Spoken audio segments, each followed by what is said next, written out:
playing in the sand. For most, it's fun down by the seashore, building sandcastles, or maybe a little two-man volleyball.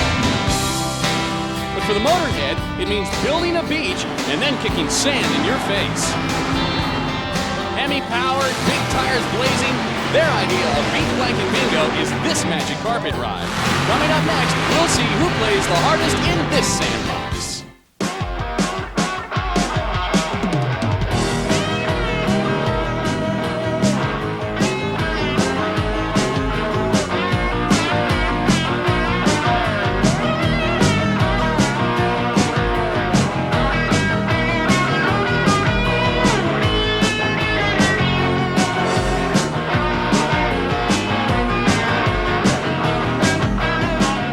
Today is a big day of firsts here on Trucks and Tractor Power. It's the first time we've ever been in Michigan, the center of the automotive universe. We're at Kalamazoo, Michigan, at the Kalamazoo County Fairgrounds for the Great Lakes Nationals. And as you can see by my blue shirt, you also have a new host. Hi, I'm Tom Rivers. Thanks for watching today. I'm excited about this TNN Motorsports assignment. The biggest first, though, is that we've added a new wrinkle to the sport of mud racing. Sand will replace mud in the pit. Now, you're still going to see a lot of the same NMRO racers we've seen over the years here on Trucks and Tractor Power, like Fred Wilhite in the Money Pit. But as far as today goes, I guess we'll be calling them sand draggers. Now, let's see if everybody's ready. Chad, are you ready? Yeah. Okay. Jenny, are you ready? Yeah, baby, I love this. Okay, for more on today's action, let's go to Army Armstrong. Army? Hey, Tom, welcome aboard Trucks and Tractor Power. Good to have you on board. Changes the drivers will have to make in order to adjust to the sand are as follows. You'll adjust the four-link bar to get the right angle. You'll come up here and you'll get a softer spring on the shock absorber here, okay, to let the car squat. You can go into the third member in the rain gear and pinion area and change the gear ratio. Plus, the drivers are all saying you're going to have to run more air in the tires because when you go to the starting line in sand, you know you're going to be able to plant the horsepower. It will bite you up there. Knowing you're going to need more horsepower, a lot of the drivers are making major changes in the engine compartment in the form of the blower. Look at the pulley I'm holding in my hand, how much larger it is than the pulley that is on the vehicle now. Keep in mind, the smaller the pulley, the faster you turn the motor, the more air goes in, the more fuel you can mix, and the more horsepower you make. Basically what I'm saying is you wind them tight to go 180 feet. There's a look at Jeremy Finley, driver of the S Kicker, his last Class 5 win coming at Essex Junction, Vermont, a year ago. Prior to the race, we got a sampling of opinion from some of the drivers, like Mike Comella in Bonkers, about the new surface and how it would affect the racing today. We do a lot of sand racing indoors all winter long, and sand a little easier to control the car, and it's not as hard on parts. You know, you're not getting airborne as much, not over revving the motor, and it seems to be a nice smooth ride. I think we're going to see some fast times this weekend. You don't have the mud and stuff spraying in your face, and you get a little more bite on the line, and you need a little more power down the end. The cleanup is almost zero, and the hook is almost double. It's pretty neat. On the sand, we run it all winter, so now we're pretty much coming out the outdoors, 180 feet. Usually indoors, I carry the front end, the whole length of the track. Now I'm hoping I don't do a wheelie all the way. Might catch the lights with my back tire, or I might flip it all the way over, so we're going to have to see what happens today. There you have it, Army. We heard it straight from the drivers' mouths. They all like the sand. You'll see Mike Comella pulling up to the sand pit here. It's very similar to the mud pit, 180 feet in length. At just over 18 feet in width, though, it's about 3 feet narrower than the mud pit. Now, Comella rolls in the starting line with a 509 cubic inch big block Chevrolet. He knows what it likes to win. He's found a combination. He has stepped up into the upper echelon of the sport. In the other lane, meanwhile, you got the Behrman brothers coming out. Mike Behrman in the far lane, Comella in the close lane to the camera. Whoa! Comella almost high-sized that rascal in the shutdown area. So I'm impressed. My first shot on sand, DQ'd. He ran out of bounds. And Behrman's got a 2.472, which is quicker than we normally see. All the drivers were telling us as the replay comes up that you can stick the horsepower. That's exactly what he does. All four corners stick, then it drifts to the left. He does a wheelie, did everything he possibly could do to get through that run, and still was disqualified. Let's send it down to Army to find out what happened there. From our viewpoint, it looks like you actually had it up on two wheels. Yeah, I did. It got a little bit out of shape, and it came up on its side. I thought we were going to go over, and I just had to drive it. Just glad it stayed upright, man. Boy, he almost got airborne there, and I know he's glad he wasn't, but there is some airborne action here at Kalamazoo today. Yeah, he wasn't the only guy to get a little air underneath him. There's a great air show going on. We're all kind of kicking back and watching. That's an F-16 working out right there. I love them. Yeah. Beautiful. And a stealth bomber. We can even see this one. They painted it black so you can see it, Tom.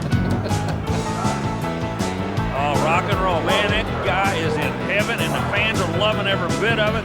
Welcome to Kalamazoo. You got a B-52 that made a flyby for it, so plenty of action today. Plus, they didn't forget the vets from WW2 heading towards Normandy, I heard.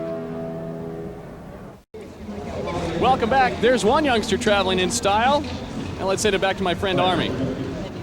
Hey, Tom, I noticed something on the front of the vehicles today that all the blown guys are running. They're called little limit straps right here. What it is, you notice the slack? Well, that will let this front end drop this much before it tightens up. What that's going to do is cause these guys to drop the front ends out from underneath them and then go into those wheelies we've been hearing about all day long with the big horsepower motors. Back to you, Tom.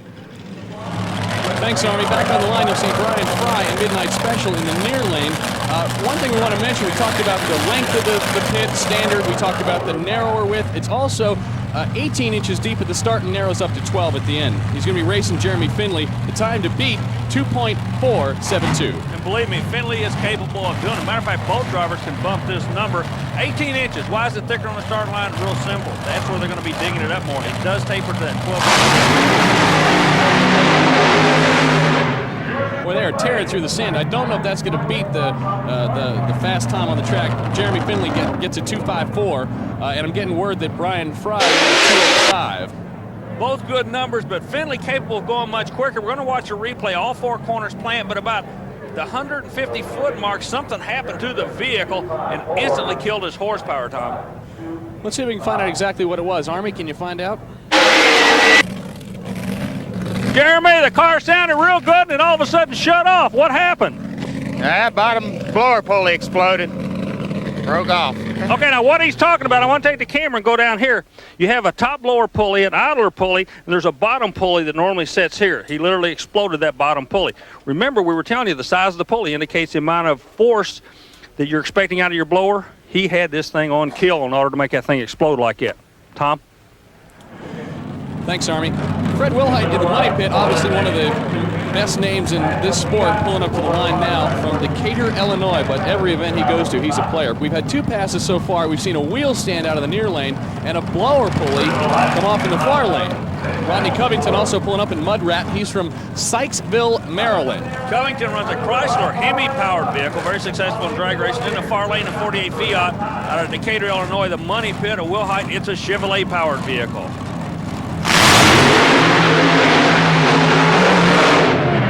Boy, you got the wheel stand again there, didn't you? And I'm liking this sand racing now. Believe me, Wilhite a 246 with a 6. Rodney Covington not quite as fast. Mudrat only ran a 2.86. You know, we're going to go back and show you something interesting. Notice how he lines up halfway in and halfway out of the tracks of the man in front of him to plant the horsepower. Then goes immediately into a wheelie, single wheels it, back pedals, and is back on the throttle again. Kind of like diving off a high board. Once you leave those toesies off the board, you're committed. In the other lane, Wilhite made a real good run. He kept all four corners pretty well planted. And I tell you what, Wilhite, as usual, is a player. 2.466 makes you the man of the day, and you seem to like this sand out here, Fred. Yeah, Army, it's like we'd talked earlier, it's some trick stuff. It's great. It'll definitely hold the horsepower, won't it? Yeah, it felt like the car was just set up perfect. It carried the front wheels just a touch off the ground, which is ideal. You don't need no big wheelies, and it was in forward motion. I liked looking at the cameraman down there. I went a little farther than I should to give them a scare. I can assure you, he had that cameraman's full attention. Back on the line, Dan Brown in Mind Games. Brown is, of course, not a teammate, but a compadre to Fred Wilhite. Brown went winless in 1995. His last one came at Bloomsburg back in 1994, racing Brian Harold, looking for a new paint job on the Surf Rat, usually one of the better-looking cars on the circuit. And they're going to tear up the sand here at Kalamazoo today.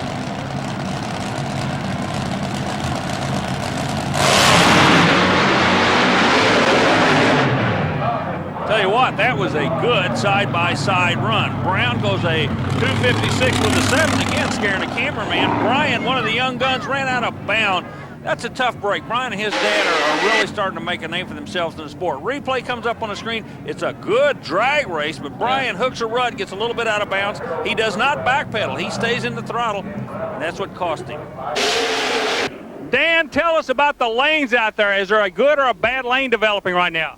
Right now, Army, that left lane's nothing there. You get out about half track, you're catching air, and then it's real narrow down on that big end. It's only 16, 18 foot wide, and it's like threading it through a needle down there trying to get through them cones. Well, you're going to keep threading the needle. You know, in mud racing they call these groundhogs, but they aren't the only groundhogs in this beautiful country of Kalamazoo. We found some real ones right alongside the track. Take a look at that. Eddie and Lucille. Good animals, aren't they? We'll be back with more in a moment. The greater Kalamazoo Battle Creek area is Cereal City, USA, with the headquarters of both Post and Kellogg's right here. We're at the Kalamazoo County Fairgrounds, and we've discovered 3 things. Number 1, you can't go to the line with an empty tank. Number 2, you can't call a sand drag on an empty stomach. And number 3, there's never a bad time for cereal. So while I sample some of the local favorites, let's turn it back over to Army for more of the action. Well, from Tony the Tiger to Tommy the Trooper, while you're enjoying your great bowl of cereal, I'd like to steer you over for a closer look at some of the front end of these mud racers. The mud racers are starting to use rack and pinion assemblies similar to those used on stock car racing, and a rack and pinion is in this area here, and they normally run a steering damper to keep the front end from bouncing around. The damper normally is about the size of this piece here. However, if you notice on the mud racers, they've actually gone to full-blown shock absorbers. In this case, on each side, a full shock absorber. And the reason they run the shock absorber is to keep the front end from shimmying back and forth. You got to remember, this car pulls just as hard in the front as it pushes in the rear. There's Joey Quick. It was his rack and pinion we were just looking at. He's on the line, and he's going to be racing Martin. Yeah, Tom Martin and the Quaker State Quick 50 Special.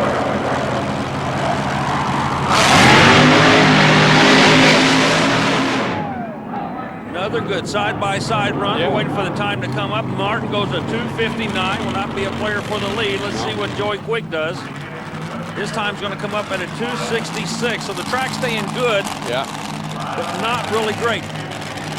And here's a guy that's going to have to run on that track, Gary Osteen in the 56 Dirty Bird. Gary with the lean cuisine version of the 56 T-Bird. He runs the big Ford horsepower. It'll be a classic fight, Ford versus Chevy. Gary Osteen from Daytona Beach, Florida, in his car, and Jimmy Carr out of Trenton, New Jersey, who's going to be running the big blown Chevy, sitting atop a 23 Alter T.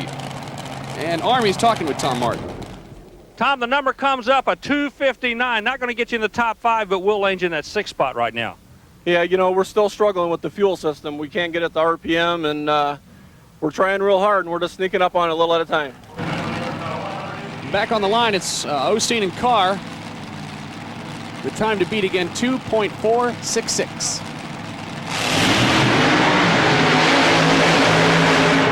Whoa, Osteen moved first. Ran strong with the abbreviated version of the T-Bird of 2:57. That's a number. Meanwhile, Carr at 2:58. They were right together. That was a great race. You saw them, both of them doing a little wheelie action there, though. That track is just fast. They're transferring the weight perfect. They're getting light on the front end. Even though all 4 corners are steering, you want to be light on the nose, and that's exactly where they are. He was real light on the nose there, wasn't he? Yeah. Might want to consider putting something on top of that. Well, you can about see Keith Berry here in the near lane in one of those Alter T's, such a popular style in mud racing, not only because of the good visibility, but also the chassis design. And Keith in his called Overtime. Well, the longer chassis seems to work. Fred Wilhite still atop the leaderboard. Berriman 2, Finley, Brown, and Osteen round out that top 5. In the opposite lane of the 23T you were just talking about, though, is going to be a full-body vehicle. He'll come up on the screen right here. That's Dick Crump. You're looking at 2 different philosophies here. They run the same class. Everything's the same. It's just one wants to run the full body, which gives his sponsors better visibility. The other one has the open type car. Remember, the time to beat is at 2:46.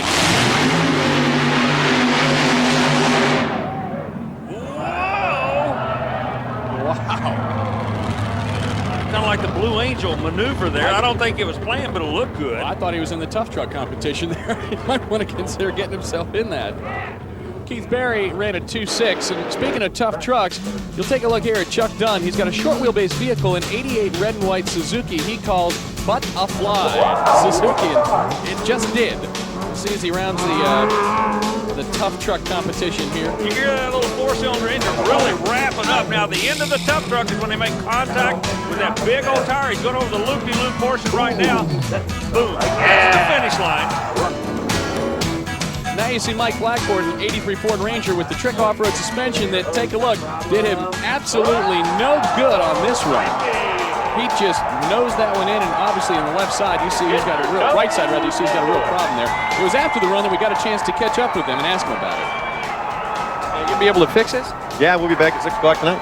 Probably get to know your truck pretty well then. Oh yeah, we know it real well. It won't be four-wheel drive when it comes back, but it'll be racing.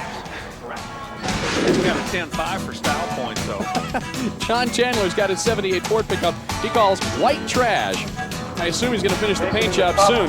Take a look. I've never seen a garbage truck do that, Army. Well, I'll tell you what, plus these guys take the rifle rack out of the back for better aerodynamics to where basically what we're saying, they're fun, and these guys are really getting after it. Yeah. Vehicle named after your friends in high school, this guy is really running hard. Oh, I'll tell you the what. loopy-loos, watch the big tire. He missed it. No, he hit it, yeah. He got it. He nipped it off right over the edge there and had a great time. 21.71.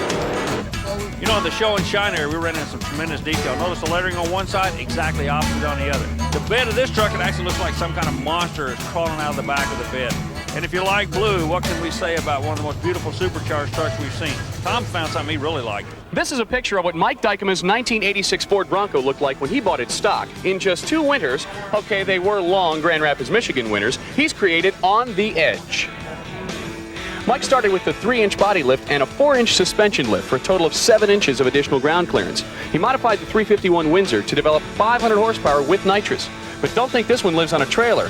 Mike drives this truck daily. He assures us he keeps it under 65 though. There's lots of attention to detail. Suspension, drivetrain, and engine are all color coordinated. The interior features 4 Eddie Bauer bucket seats and hand fabricated overhead consoles. It's topped off with a set of KC highlighters, and check out the custom airbrush scene on the hood of Taz dining on a Chevy piston and ignition system. Now that's attitude. Stay tuned for more Trucks and Tractor Power on TNN. The 4-wheel Jamborees are part of the Special Events Performance Series featuring a weekend of 4-wheel fun. There's the manufacturer's midway, or check out all the chrome and polish in the Show and Shine competition. Contact the Special Events Promotion Company to find out more about the Jamborees and other special events, Performance Series events. Before we go to our final pair, let's show you some of the quick highlights. Roger Sherwood in Stressed Out. A nice 2.592 pass out of the far lane. Jack Frost in Insane in the Membrane in the near lane. Good straight run. He clocks at 2.583. And Mike Lane in the far lane with Wicked Sensation.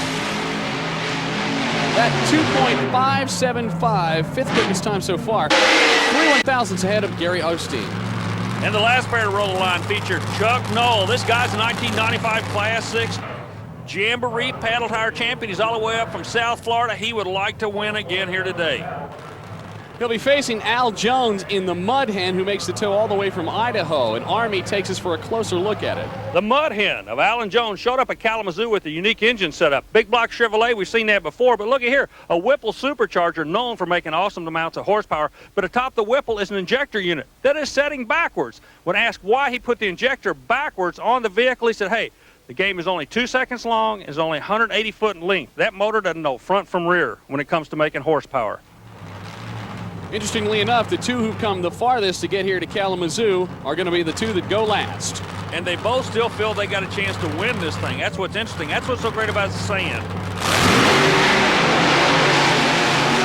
Whoa, Jones impresses me, Tom. Wow. Look at that, a 241. That's quick. And Chuck Noll with Stepchild at a 2.750. And the 41 wins it on the last shot of the day. Wow. Well, the replay, it was just a perfect run. Look, he just plants it. Not a lot of lift in it. Just making horsepower. Like you said, that motor didn't know which direction it was going, but it was going fast. Look at the leaderboard. There he is, Al Jones with a 2.41, followed by Wilhite, Behrman, Finley, and Brown. Army? Hey, congratulations on your first win of the series. Everybody said that you were going to be a player. You just need to find the right combination. I think they dealt that hand to you today, didn't they? Yes, they did, Arnie. And like I said it before, I got to thank all my sponsors, my mechanics that stuck with me over the last 3 years. We finally got our first win. I'm really happy for Schwing and CPR Concrete Pumps are sticking with us. So Alan Jones getting congratulated here by Fred Wilhite, who ends up getting edged out by 5 1/1000ths of a second. Jones showing he can play in anyone's sandbox. So I guess now we get to kick back and watch some more of the Kalamazoo Air Show. Army, all in all, I was pretty impressed with the sand pits. I tell you, just like at the start of the show, all the drivers said it would hold the horsepower. That is exactly what it did. Air show is going on overhead. Kalamazoo is a great place to be this weekend. I'm glad we had a chance to be part of all the action. You know, we keep looking forward each and every week to coming back. So for Tom Rivers and our entire crew, I'm Army Armstrong. We'll catch you next week on Trucks and Tractor Power.